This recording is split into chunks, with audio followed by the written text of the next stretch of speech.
Assalomu alaykum aziz o'quvchilar. Bugun sizlar bilan matematika 0 dan kursimizning birinchi darsini boshlaymiz. Birinchi mavzuyimiz bizning natural va butun sonlar va qo'shimcha mavzularimiz ham bor. Unda boshladik. Bugun sizlar bilan nimani o'tamiz? Bugun sizlar bilan son va raqamning farqini o'rganamiz. Natural va butun sonlar haqida bilib olamiz va tub va murakkab sonlarning farqini o'rganib chiqamiz. Unda boshladik. Raqam va son. Raqam bu sonlarni yozish uchun ishlatiladigan belgi. O'nlik sanoq sistemasida 10 ta raqam bor. Bu 0 dan 9 gacha. 0, 1, 2, 3, 4, 5, 6, 7, 8, 9. Bular hammasi raqamlar. Bular yordamida biz nimani yozib olamiz? Sonlarni yozib olamiz. Son bu miqdorni bildiradi va bir yoki bir nechta raqamdan yasaladi. Masalan, ko'rib turibsiz, 7 bu son. Bu son. Bitta raqamdan iborat bo'lgan son. 25 ham bu son. 2 va 5 raqamlardan iborat. 103 ham bu son. 1, 0, 3 raqamlardan iborat. Ya'ni tushunib oldingiz, raqam bilan sonni farqini. Raqam bu xuddiki harf, sonlar bu esa so'zlar. Harflar yordamida siz so'zlarni yozasiz, to'g'rimi? Xuddi shunaqa raqamlar yordamida siz sonlarni yozib olasiz. Tushundingiz degan umiddaman. Keyingi slaydga o'tamiz. Natural va butun sonlar. Natural sonlar bu sanash uchun ishlatiladigan sonlar. Ya'ni 1, 2, 3, 4 va hokazo cheksizlikkacha. Cheksizlikkacha eslab qoling. Natural sonlar bu sanash uchun ishlatiladigan sonlar. Sanashni esa biz har doim 1 dan boshlaymiz, to'g'rimi? 0 dan emas, 1 dan. Masalan, nechta ruchka desa, birinchi ruchka, ikkinchi ruchka, uchinchi ruchka va nechta ruchka bo'lsa ham 1, 2, 3, 4, 5 qilib sanab ketamiz. Masalan, 0-chi ruchka va birinchi ruchka, keyin ikkinchi ruchka demaymiz hech qachon. Demak, bir narsani bilib olishimiz kerak. 0 bu natural son emas. Natural sonlar bu har doim 1 dan boshlab cheksizlikkacha. Butun sonlar esa bu manfiy sonlar, 0 va musbat sonlar. Ya'ni 0 bu manfiy ham emas, musbat ham emas, bu shunaqa natural, neytral deymiz-ku. Biz bilgan va maktabda o'rgangan sonlarimiz bu musbat sonlar. Odatiy sonlar. Va ularni yoniga biz minus ishorasini qo'yadigan bo'lsak, bular manfiy sonlarga aylanadi. O'zi son o'qi bizda qanaqa ko'rinishga ega? Maktabda biz o'rganganmiz boshlang'ich sinflarda, masalan 0, 1, 2, 3 bo'lib cheksizlikgacha ketadi. Endi agar cheksizlikni o'rgatishgan bo'lsa, 0, 1, 2, 3, 4 va hokazo. Endi mana katta sinfga o'tasiz, 5-sinfdan buyog'iga manfiy sonlarni ham o'rgatib ketishadi. Ya'ni bu 0 ni chap tomonida joylashgan sonlar. Ya'ni -1, -2, -3 va ketdi minus cheksizlikkacha. Endi biz bilamizki, masalan 4 soni 3 dan yoki 2 dan katta.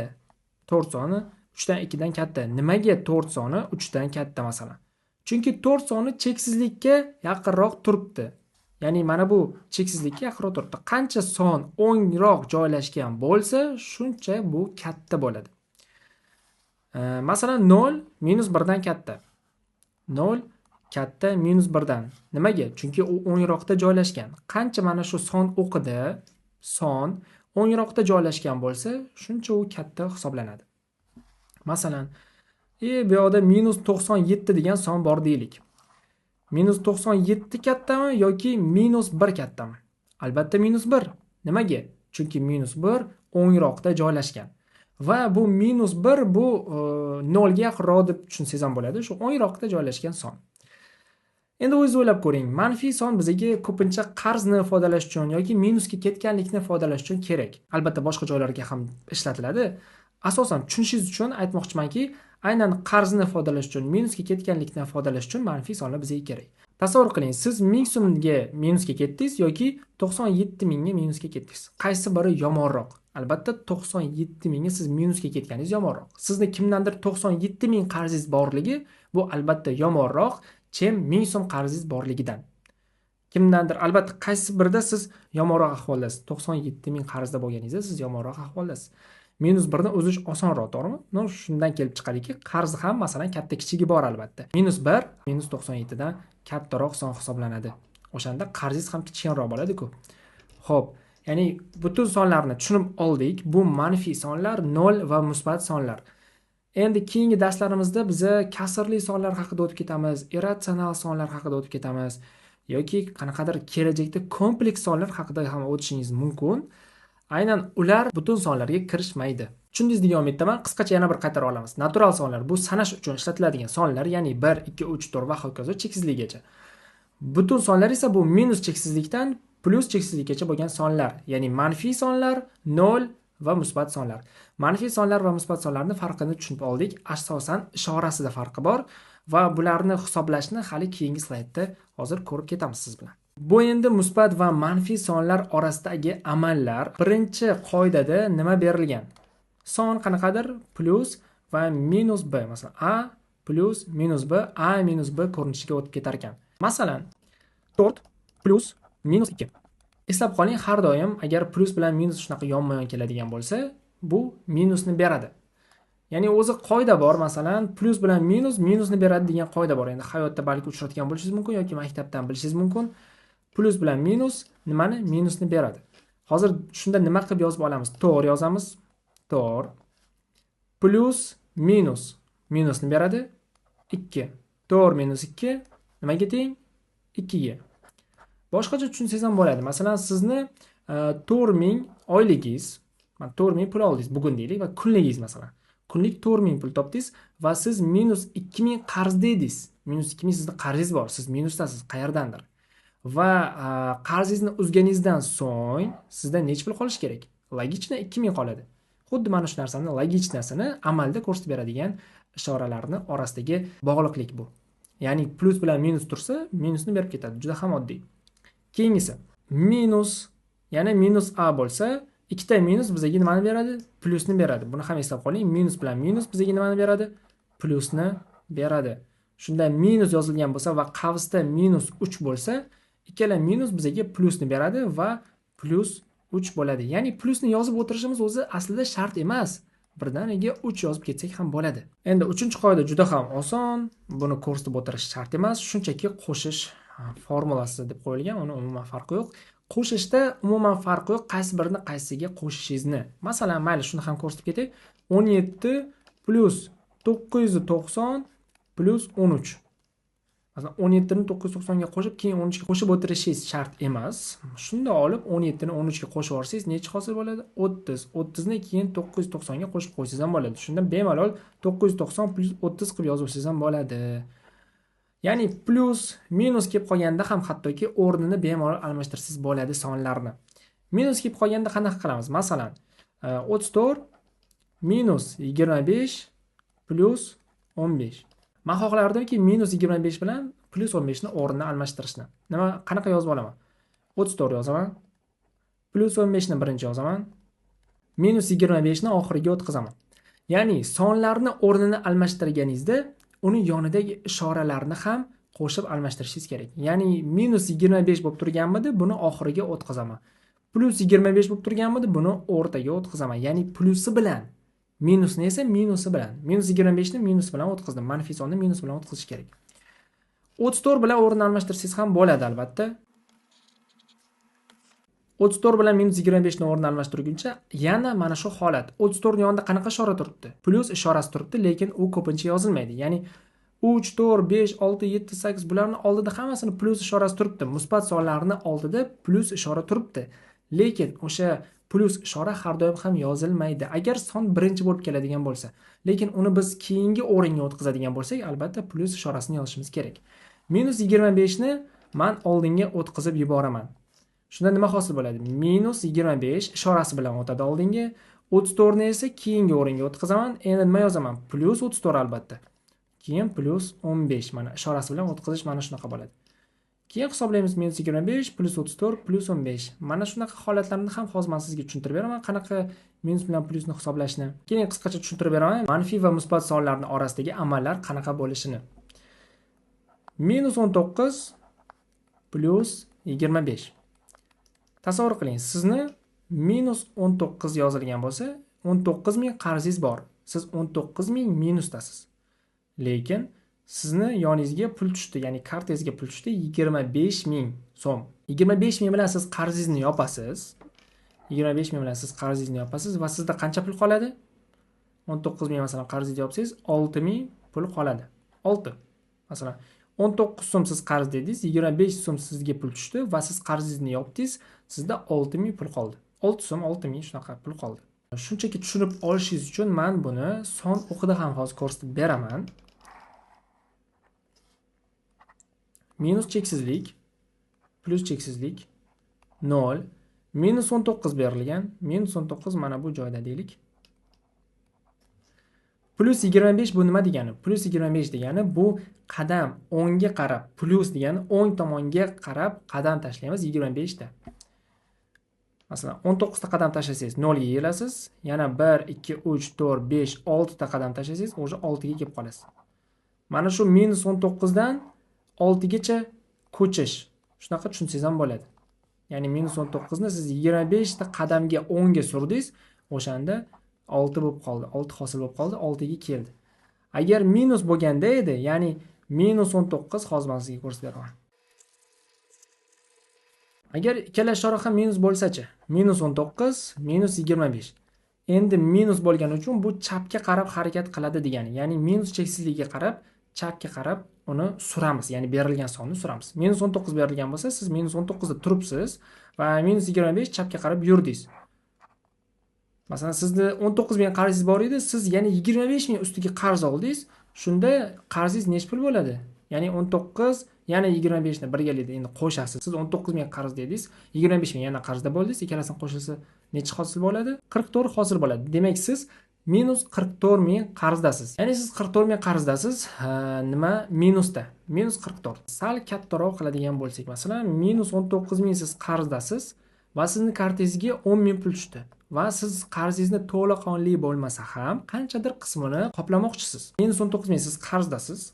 10 ming yoniga qo'shadigan bo'lsangiz, 10 ming qarzingizni to'laydigan bo'lsangiz, qancha qarzingiz qoladi? 9 ming qarzingiz qoladi. Lekin baribir qarzda bo'lgani uchun hali hamon yoniga minus qo'shishingiz shart. Xuddi mana shunaqa hisoblanadi. Mana bu ko'rsatgan holatim plus bilan minus kelib qolganda minusni beradi, minus bilan minus kelib qolganda plusni beradi. Bu ayruv va qo'shuvda emas. Ya'ni bular yonma-yon kelib qolsa-gina, masalan, plus, yana qavsda minus kelib qolsa, masalan, 4 plus minus 1 bo'lib qolsa, mana shunaqa holatda yonma-yon kelib qolgan holatida minusni berib yuboradi bular. 4 minus 1. Javob 3. Yokida masalan 4 minus yana minus 1 bo'lsa, ikkita minus o'shanda plusni beradi. Shunda 4 plus 1 qilib yozib olasiz. Javobingiz 5 bo'ladi. Endi sizga sal tushunishingiz osonroq bo'lishi uchun bitta qoidani tushuntirib ketaman. Agar bundan oldingi tushuntirganimni tushunmagan bo'lsangiz, endi aniq tushunasiz. Bu misollarni men qanaqa qilib tushuntirdim? Men aytdimki, agar siz 17 ming qarzda bo'lsangiz, minusda bo'lsangiz, 25 ming siz yoningizga pul tushgan bo'lsa, siz to'ladingiz, 17 ming to'ladingiz va qancha yoningizga qoladi? 8 ming yoningizga qoladi. Mana shu javob bo'ladi deb tushuntirdim.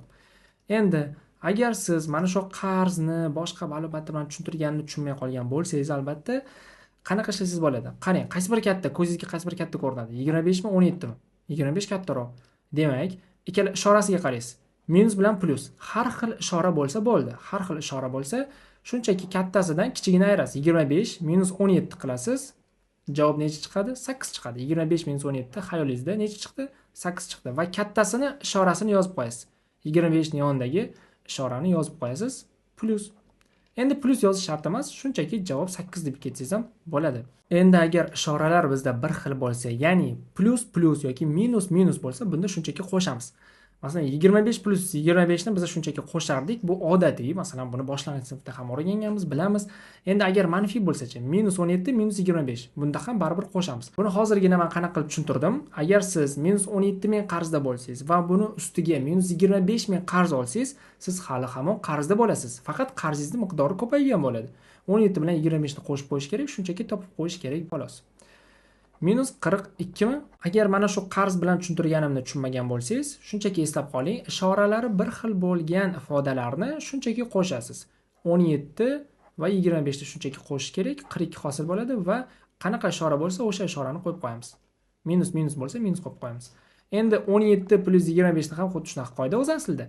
Plus 17 ku yonida, faqat yozilmaydi.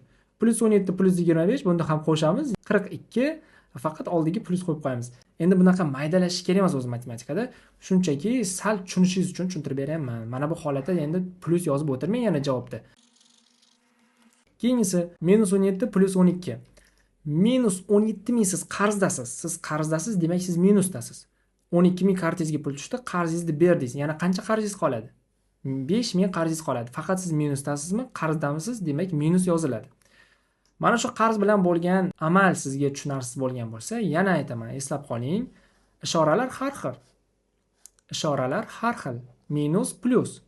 Kattasi sizga qaysi biri katta ko'rinadi? 17 mi? 12 dan ko'ra kattaroq ko'rinadi. 17 minus 12 qiling, javob necha chiqadi? 5 chiqadi. Faqat kattasini yonidagi ishorani qo'yib qo'yish kerak. 17 ni yonidagi ishorani qo'yib qo'yamiz, minus 17. O'zi aslida minus 17 12 dan katta emas. Kimdir bu mavzuni yaxshi tushunsa, endi kommentariyada yozib, hid qilib yozish shart emas. Men shunchaki o'quvchilar tushunishi uchun shunaqa ko'rsatyapman. Minus 17 albatta 12 dan kichkina. Lekin moduli katta. Modul endi mavzusini hali keyinchalik o'tamiz. Modul degani ishorasiz holatida 17 12 dan katta bo'ladi, to'g'rimi? Mana shuni moduli katta deb men tushuntirib ketyapman. Faqat modul degan so'zimga juda ham ko'p o'ylab o'tirmang, buni hali o'tamiz. Shunchaki men o'rgatgan usulda qilib o'rganib, o'zingizni skilllaringizni oshirib boring bo'ldi. Pastdagisi, ya'ni minus 17 minus 12. Albatta, yana qaytardik. Minus 17 ming qarzdasiz, yana ustiga minus 12 ming qarz oldingiz. Shunda nima hosil bo'ladi? Umumiy qarz sizda minus 29 mingni tashkil etadi. Endi yana bitta qoida, agar ishoralari bir xil bo'ladigan bo'lsa, biz nima qildik? Qo'shdik shunchaki ularni. 17 bilan 12 ni qo'shamiz 29 va qanaqa ishora bo'lsa, o'sha ishorani 29 ni, ya'ni javobni yoniga yozib qo'yamiz. Musbat va manfiy sonlar bilan amallarni tushungan bo'lsangiz, hozir men sizga buni ko'paytiruv va ayiruvni ham tushuntirib ketaman. Musbat va manfiy sonlar bilan hozirgi amallarni tushungan bo'lsangiz, hozir men sizga ko'paytiruv bo'luvini tushuntirib ketaman. Endi eslab qoling, musbat sonni manfiy songa ko'paytirsangiz yoki bo'lsangiz, yoki teskarisi manfiy sonni ko'paytirsangiz musbat songa, uni farqi yo'q. Mana shu ko'paytiruvchilardan bittasi minus bo'lsa yetarli. Javobda nima chiqadi? Manfiy son chiqadi, minus chiqadi. Ya'ni 5 ni ko'paytiryapsiz minus 2 ga. Javob minus 10. Yoki minus 3 ni ko'paytirasiz 4 ga. Javob minus 12. Shunchaki eslab qoling, musbat son bilan manfiy sonni ko'paytirgan vaqtingiz javobingizda sizda manfiy son chiqadi. Xuddi tepadagi holat. Plus bilan minus minusni beradi deydi-ku, mana shu qoidadan kelib chiqqan. Plyusli son va minusli sonni ko'paytmasi javobda minusni beradi. Musbat son bilan manfiy sonni ko'paytmasi javobda manfiy son bo'ladi albatta. Endi bu qoidani albatta eslab qoling. Keyingi oltin qoida bu manfiy son bilan manfiy sonni ko'paytirish. Ya'ni minus bilan minusni ko'paytirsangiz, sizda nimani beradi? Plyusni beradi, ya'ni musbat sonni beradi. Manfiy son ko'paytiruv manfiy son, javobda musbat son. Masalan, minus 7 ko'paytirilgan minus 2 teng 14 ga. Ikkita minus plyusni beradi. Endi plyusli sonlarni ko'paytmasini albatta bilasiz. 7 ko'paytirilgan 2 bu 14, musbat son ko'paytirilgan musbat son, javobda ham musbat son. Endi mana shu ko'paytiruvni albatta eslab qoling. Manfiy bilan musbatni ko'paytirsangiz javobda manfiy, manfiy bilan manfiyni ko'paytirsangiz javobda musbat bo'ldi. Mana shu ikkita qoidani eslab qolsangiz, musbat va manfiy sonlar bilan amallarni to'liq ishlay olasiz. Xo'p, keyingi qoidani men tushuntirib ketaman. Hozirgi qoida bu 5-ga to'g'ri keladi. Musbat va manfiy sonlarning ko'paytmasi, buni demak tushunib oldik. Hozir men juda ham kerak bo'ladigan 4-qoidani tushuntirib ketaman. Endi keling sizga 4-qoidani yaxshilab tushuntirib ketaman. Agar qavsni oldida minus turgan bo'lsa, u qavsni ochganingizda ichkaridagi ishoralarni barchasini teskarisiga o'zgartirib yuboradi. Ya'ni qavsni ichida a plus b minus c turibdi, to'g'rimi? Qavsni ochmoqchi bo'lsak, minus shunaqa ta'sir qiladiki, qavsni ichidagi barcha ishoralar teskarisiga o'zgarib ketadi. Ya'ni a ni yonida plus turibdi deylik. Bu minusga o'zgaradi, minus a bo'ladi. Plus b turganda bu minus b bo'ladi. Minus c esa plus c ga o'zgarib ketadi. Mana minus a minus b plus c. Xuddi mana bu qoidada ko'rsatilgandek. Xo'p. Masalan, misol tariqasida ko'rib ketamiz. Minus qavsda 5 minus 7 plus 8 teng yozamiz. Qavsni ochganimizda minus 5 bo'ladi, plus 7 bo'ladi, minus 8 bo'ladi. Endi javobni o'zingiz topib qo'yasiz ishlab. Qavs yonida minus ishorasi tursa, qavsni ichidagi barcha ishoralarni teskarisiga o'zgartirib yuborar ekan. Eslab qoling, agar qavsni oldida plus tursa-chi? Plus 5 minus 7 plus 8. Mana shunaqa ifoda berilgan. Buni shunchaki ochamiz. Plus hech nimaga ta'sir qilmaydi, shunchaki ochib ketamiz. Teng 5 minus 7 plus 8 bo'ldi. Qanaqa qavsning ichida qanaqa berilgan bo'lsa, tashqariga ham xuddi shunaqa ochib chiqsak bo'ladi. Ya'ni qavsni shunaqa ochib olsak bo'ladi. Bu video darslikni siz YouTube'da ko'rayotgan bo'lishingiz mumkin yoki qaysidir tanishingiz sizga yuborgan bo'lishi mumkin. Albatta QR kod yordamida Telegram kanalimizga obuna bo'lib qo'ying. U yerda juda ham ko'p foydali ma'lumotlar va bepul video darsliklar bor. Biz esa davom etamiz. Va natural va butun sonlar bo'limi davom etadi. 6-qoida endi juda ham tushunarli, hammasini bir-biriga ko'paytirsak bo'ladi. Buni men tushuntirib o'tirmayman. Keyingisi 7-qoida, albatta, qavsga qanaqadir ifoda ko'paytirilayotgan bo'lsa, bu har biriga ko'payadi.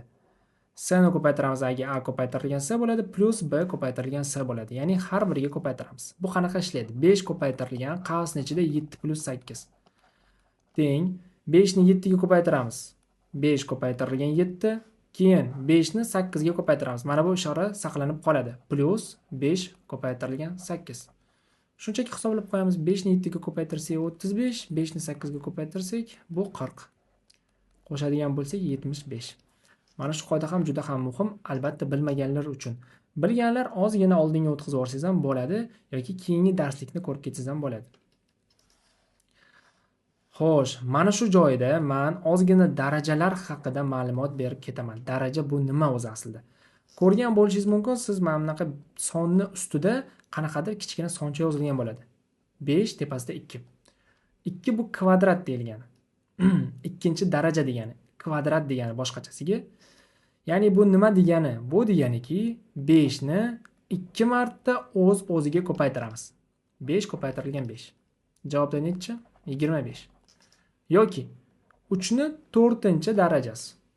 Bu nima degani? Bu 3 ni 4 marta o'z-o'ziga ko'paytiramiz degani.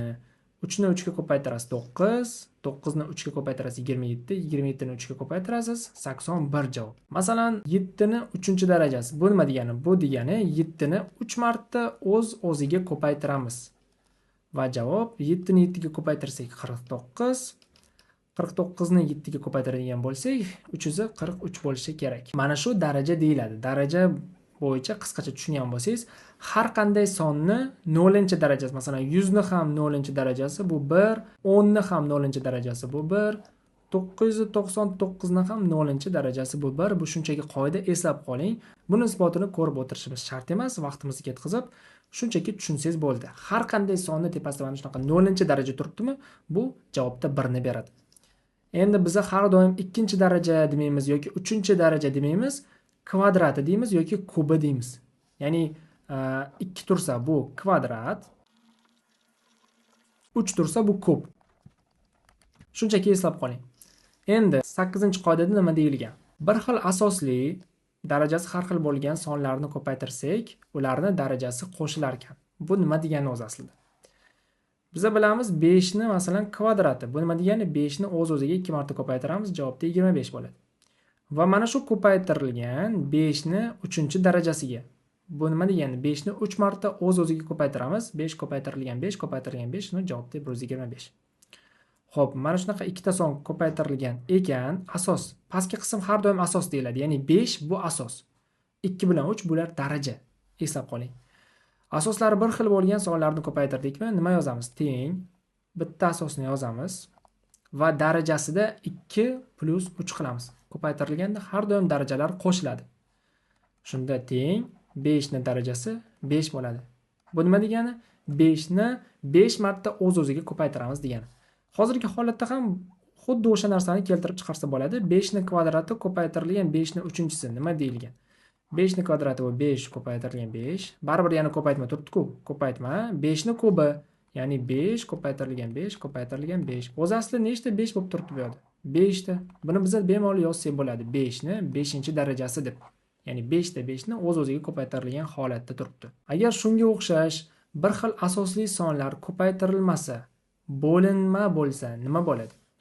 Ya'ni yozishimiz mumkin. 7 ni 18-darajasi bo'lingan 7 ni 12-darajasi. Xuddi shunaqa holatda ham bir xil asoslar turibdimi? Bitta asosni yozib olamiz va darajasida 18 minus 12, ya'ni berilgan darajalarni ayiramiz. Bo'linma bo'lgan holatda har doim darajalar ayriladi. Eslab qoling. Javobda esa 7 ni 6-si. Demak, ko'paytirilganda darajalar qo'shiladi, bo'linganda darajalar ayriladi. Shunchaki eslab qolamiz. Va yana bir xossa berilgan ekan. Qavsda ikkita son ko'paytirilgan bo'lsa, masalan, 5 ko'paytirilgan 7 va qavsni darajasida 4 turibdi. Mana shu daraja 5 ga ham ta'sir qiladi, 7 ga ham ta'sir qiladi. Biz buni qavsni ochib yozsak bo'ladi. Demak, 5 ni 4-darajasi ko'paytirilgan 7 ni 4-darajasi. Bo'ldi, mana shu holatda qoladi. Endi u yog'ini keyinchalik soddalashtirib, qiyinroq misollarda o'rganib ketamiz. Hozircha mana shu xossalarni yaxshilab o'rganib eslab qoling. Darsdan keyin albatta misol masalalar tashlanadi. O'sha vazifalarni to'liq albatta bajaring. Qaysidir savollarini tushunmasangiz, guruhga albatta jo'nating, birgalikda yechim topamiz. Hozir esa davom etamiz. Mini praktika, kichik praktika, shunchaki o'rganganlarimizni keling ozgina ishlab ketamiz. Bilaman, albatta oson misollar, lekin keling mayli ozgina ishlab bosh qotirib ketamiz. 4 ni 2-darajasi. Bu nima degani? Bu 4 ni 2-darajasi, bu 4 ko'paytirilgan 4 degani, ya'ni 16. Shunda 4 ni 2-darajasini o'rniga 16 yozaman. Bo'lingan 2 plus 3 ko'paytirilgan 4 minus 5. Albatta birinchi ko'paytiruv va bo'linma amallari bajariladi, keyin esa plus minus. Bo'linmani bajaradigan bo'lsak 8, ko'paytiruvni bajaradigan bo'lsak 12. Shunda nima qoladi? 8 plus 12 minus 5. 8 plus 12 bu 20, minus 5 bu 15. Xo'p. Keyingisi shunga o'xshash misollarni qanaqa qilib ishlaymiz? Har birini hozir hisoblab chiqib o'tirmaymiz. Albatta 21 ni 18 ga qo'shib ko'paytirib, 19 ni 18 ga ko'paytirib, har birini ko'paytirib hozir plus minus qilib o'tirishimizga bizning vaqtimiz yo'q. Bundan oldin sizga bitta qoidani ko'rsatib ketgandim. Masalan, a ko'paytirilgan qavsda b plus c bo'lsa, a ni har biriga ko'paytiramiz. B ga ham, C ga ham. Shunda A ko'paytirilgan B plus A ko'paytirilgan C hosil bo'lar edi. Demak, mana shu holatdan biz bu holatga ham o'ta olamiz.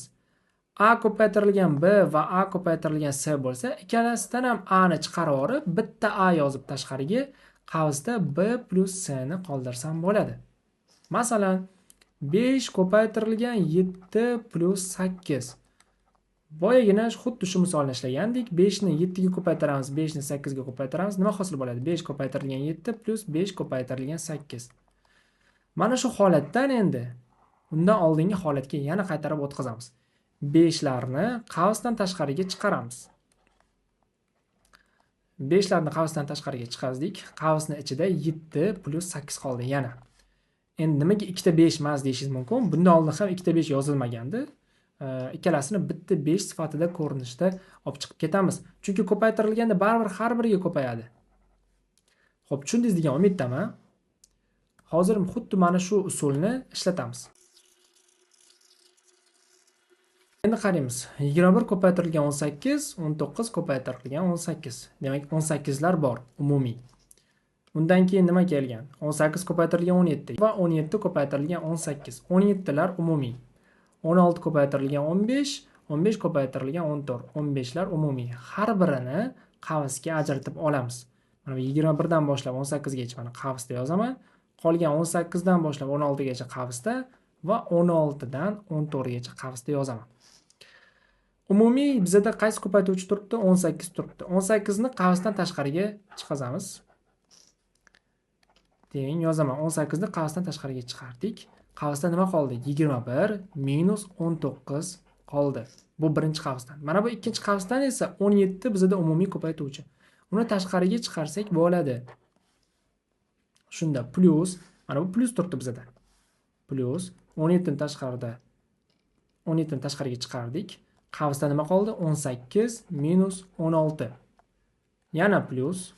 Qavsdan davom ettiraman. Plus 16 ko'paytirilgan 15, 15 ko'paytirilgan 14. 15 larni qavsdan tashqariga chiqardik. 15 qavsning ichida 16 minus 14 teng 18 ko'paytirilgan 21 minus 19 bu 2. Shunchaki yozib qo'yaylik. 18 ko'paytirilgan 2 plus 17 ko'paytirilgan qavsning ichida necha chiqdi? 2. Yana 18 minus 16 bu 2. Yozaman. 17 ko'paytirilgan 2 plus, mana bu plusni yozdim hozir. 15 ko'paytirilgan 16 minus 14 bu necha? Bu 2. Teng. Yaxshilab e'tibor bersangiz, Yana har bir ifodaga 2 ko'paytirilyapti. 18 ko'paytirilgan 2, 17 ko'paytirilgan 2, 15 ko'paytirilgan 2. Ikkilar bu yerda umumiymi? Ha, umumiy. Demak, tashqariga chiqaramiz. Har biridan 2 ni tashqariga chiqaramiz. Qavsda nima qoladi? 18 plus 17 plus 15 teng. 18 plus 17 bu nechi? Bu 35. 35 plus 15 bu nechi? Bu 50. Demak, qavsda umumiy 50 chiqar ekan. Shunda yozamiz. 2 ko'paytirilgan qavsning o'rniga 50 qo'yib ketaman. Teng, javob 100. Demak, 2 ni 50 ga ko'paytirsangiz 100 chiqadi. Keyingi slaydga o'tamiz. Son va raqamni farqini tushunib oldik. Natural va butun sonlarni ham farqini tushunib oldik. Manfiy va musbat sonlar bilan tanishdik. Ularni orasidagi amallarni ham o'rganib chiqdik. Albatta, darsning oxirida men uyga vazifa qoldiraman. Praktika uchun mashqlar qoldiraman. Albatta, ularni ishlab chiqing. Hozir esa tub va murakkab sonlarni o'tamiz. Xo'p, natural sonlar 2 ga bo'linadi. Bu tub va murakkab sonlar. Natural sonlar bu qanaqa sonlar edi? Bu sanoqqa ishlatadigan sonlar edi. Ya'ni 1, 2, 3, 4, 5 va hokazo cheksizlikkacha. Mana shu natural sonlar birdan cheksizlikkacha bo'lgan sonlar. 2 turga bo'linadi. Bular yoki tub bo'ladi yoki murakkab bo'ladi. Farqi nimada? Farqi tub sonlar 2 ta bo'luvchiga ega bo'lgan sonlar, murakkab esa 2 tadan ko'p bo'luvchiga ega bo'lgan sonlar. Ya'ni bo'luvchi o'zi aslida nima degani? Hozir men uni ham tushuntirib ketaman. Yaxshilab qarang. 6 1 ga bo'linadi, to'g'rimi? Bo'linadi. 6 2 ga bo'linadi, to'g'rimi? Bo'linadi. 6 3 ga bo'linadi, to'g'rimi? Bo'linadi. 6 6 ga bo'linadi, to'g'rimi? Demak, 6 mana bu bo'linadigan sonlari bular bo'luvchilari, ya'ni 6 ni bo'luvchilar. 6 qanaqa sonlarga bo'linar ekan? 6 bo'linadi 1 ga, 2 ga, 3 ga, 6 ga. Demak, 6 ning nechta bo'luvchisi bor? 4 ta bo'luvchisi bor. Mana shu 1, 2, 3, 6 bu 6 ning bo'luvchilari. Nechta bo'luvchisi bor ekan? 4 ta bo'luvchisi bor. 2 tadan ko'p bo'luvchi bo'ldimi? Bu murakkab son turiga kiradi. Agar 2 ta bo'luvchi bo'lsa, masalan, xuddi 7 ga o'xshaydi. 7 1 ga bo'linadi va 7 ga bo'linadi. 7 1 ga va 7 ga bo'linadi. Nechta bo'luvchisi bor ekan? 2 ta bo'luvchisi bor. Demak, 7 bu tub son. Tushundingizmi? Tub son bo'lishi uchun natural son 2 ta bo'luvchiga ega bo'lishi kerak. Masalan, 5 1 ga bo'linadi va 5 ga bo'linadi. Yana qanaqa bo'luvchisi bor 5 ni? 5 ni boshqa bo'luvchisi yo'q. Faqat 1 va 5. Masalan, 3 1 ga bo'linadi va 3 ga bo'linadi. Boshqa bo'luvchisi yo'q. 7 ham xuddi shunaqa. 11 ham. Mana shu hamma 2 ta bo'luvchiga ega bo'lgan sonlar, bular tub sonlar deyiladi. 2 ta bo'luvchidan ko'p bo'lsa, bular murakkab sonlar deyiladi. Masalan, 10. 10 deylik. 10 1 ga bo'linadi. 10 chiqadi. 2 ga bo'linadi. 5 chiqadi. 5 ga bo'linadi. 2 chiqadi. 10 ga bo'linadi. Nechta bo'luvchisi bor ekan? 4 ta bo'luvchisi bor. 2 tadan ko'pmi? Demak murakkab. 2 tami? Demak tub. Hozir boshidan ozgina tub sonlarini o'rganib chiqamiz.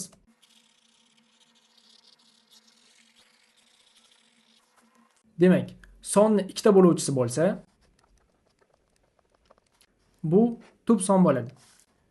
2 tadan ko'p bo'luvchiga ega bo'lsa, bu murakkab son bo'ladi. Eng kichik tub son bu 2. Nimaga? Chunki 2 1 ga bo'linadi va 2 ga bo'linadi. 2 1 ga bo'linadi, 2 chiqadi, 2 2 ga bo'linadi, 1 chiqadi. 2 ta bo'luvchisi bormi? Demak, bu tub son. 3 tub son. 4 esa murakkab son. Nimaga? Chunki 4 bo'linadi 1 ga, bo'linadi 2 ga, bo'linadi 4 ga. Umuman, bo'luvchi nimaligini tushundingizmi?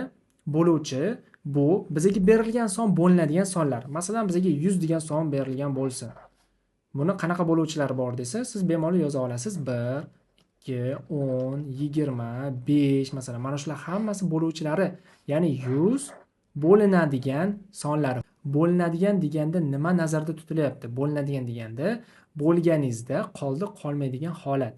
Masalan, 100 ni siz 10 ga bo'lsangiz, javobda 10 chiqadi. Hech qanaqa qoldi yo'q. Demak, bu 100 10 ga bo'linadi degani. Tushundingizmi?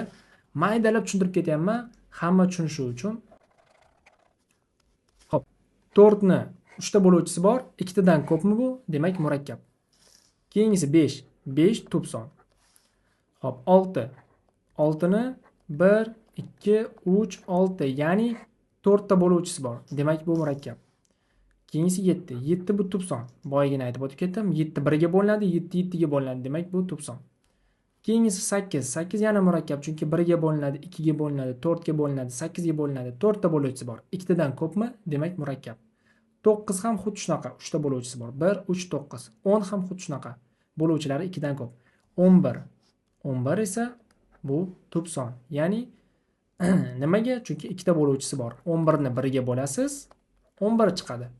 11 ni 11 ga bo'lasiz, 1 chiqadi. Mana 11 1 ga bo'linadimi? 11 11 ga bo'linadimi? Demak, 1 bilan 11 bu 11 ni bo'luvchilari. Nimaga bo'luvchi bo'ladi bular? Chunki qoldiq yo'q. Qoldiq 0. Qoldiqsiz butun songa bo'linyapti. Bo'linadi va javobda butun son chiqadi. Demak, bu bo'luvchi. Mana shu joyda men qisqacha bitta savol berib ketaman. 0 bu tub sonmi yoki murakkab? Ozgina o'ylab ko'ring. Videoni pauzaga qo'yib ozgina o'ylang. Xo'p, 0 sonni o'zim tushuntirib ketaman. 0 bu tub ham emas, murakkab ham emas. Nimaga? Chunki bu 0 bu natural son emas. Natural sonlar 1 dan boshlanadi. 1, 2, 3, 4, 5 va hokazo chekislikkacha. Sanashni biz 1 dan boshlaymiz, 0 dan emas. Esingizdan chiqarmang. 0 bu natural son emasmi? Demak, tub va murakkabga ham kirmaydi. 1 esa bu tub sonmi, murakkab sonmi? Tub bo'lishi uchun 2 ta bo'luvchiga ega bo'lishi kerak. Lekin 1 da bitta bo'luvchi, ya'ni o'zi 1 ni 1 ga bo'lsak bo'ladi xolos. Murakkab bo'lishi uchun 2 tadan ko'p bo'luvchiga ega bo'lishi kerak. Albatta murakkab bo'lmaydi, chunki 1 da 2 tadan ko'p bo'luvchi yo'q. Tub ham bo'lmaydi, chunki 1 da 2 ta bo'luvchi ham yo'q. Demak, 1 bu shunaqa istisno tariqasida bo'lgan son. Tub ham emas, murakkab ham emas. Lekin natural son. Tubga ham kirmaydi, murakkabga ham kirmaydi. Istisno, ya'ni исключение. Tub va murakkab sonlarning orasidagi farqni tushunib oldingiz degan umiddaman. Hozir keyingi slaydda ozgina yana tushuntirish berib ketaman. Praktika. 50 dan kichik bo'lgan tub sonlar nechta deyilgan? Tub sonlarni boshidan sanab o'tib ketaylik. 1 bu tub son emas, bu tubga ham murakkabga ham kirmaydi. Istisno tariqasida berilgan shunaqa son, natural son, lekin 2 dan boshlaymiz. 2 1 ga bo'linadi, 2 ga bo'linadi. 3 tub son, 5 tub son, 7 tub son, 8, 9, 10 bular murakkab, 11 tub son, 13, 14 2 ga, 7 ga, 1 ga bo'linadi. Demak, bu murakkab. 15 murakkab, 16 murakkab, 17, 19, 21 3 ga 7 ga bo'linadi. O'ziga 1 ga bo'linadi. Demak, 2 tadan ko'p murakkab. Xo'p, 23, 29, 31, 37, 41, 43, 47, 51 emas. 47 eng oxirgisi. Demak, nechta ekan? 1, 2, 3, 4, 5, 6, 7, 8, 9, 10, 11, 12, 13, 14, 15 ta. 50 dan kichik tub sonlar nechta deyilganda 15 ta degan javobni belgilab ketamiz. Xo'p, mana shu tub sonlarning orasida eng kichigi bu 2. Eng kichik tub son bu 2 va yagona juft son ham bu 2. Umuman juft va tog' sonlarni ajratishni bilsangiz kerak, bilmasangiz hozir o'rgatib ketaman. Oxiri 2, 4, 6, 8 va 0 bilan tugaydigan sonlar bular juft sonlar deyiladi. Yoki 2, 4, 6, 8, 0 ni o'zi ham juft son. Mana shu raqamlar bilan tugaydigan sonlar ham bizda juft son deyiladi. Masalan, 880 0 bilan tugaydimi? Demak, bu juft son. 992 2 bilan tugaydimi? Demak, bu juft son. Juft sonlarning formulasi ham bor, 2n degan. Ya'ni har qanday sonni 2 ga ko'paytirsangiz, bu juft sonni beradi. Ishonmasangiz o'zingiz ham ko'ring. Har qanday sonni 2 ga ko'paytirsak, masalan, 17 bu ham tub son, ham tog' son. 2 ga ko'paytiraylik, nima hosil bo'lar ekan? 34. Juft son hosil bo'ladi. Tog' son esa bu 1, 3, 5, 7 va 9 yoki mana shu raqamlar bilan tugaydigan sonlar. Shunchaki eslab qoling. Har qanday juft songa 1 ni qo'shadigan bo'lsangiz, tog' son kelib chiqadi. Mana ikkalasini formasi. Bu juft sonniki, bu tog' sonniki. Ikki bu yagona juft bo'lgan tub son. Ham eng kichik tub son. Nimaga qolgan juft sonlar tub son bo'la olmaydi degan savolga men sizga hozir javob beraman. Masalan, olaylik 42 ni yoki 44 ni yoki 26 ni. Hammasi juft sonlar, to'g'rimi? Bular hech bo'lmaganda 1 ga bo'linadi, 26 ga bo'linadi va 2 ga bo'linadi.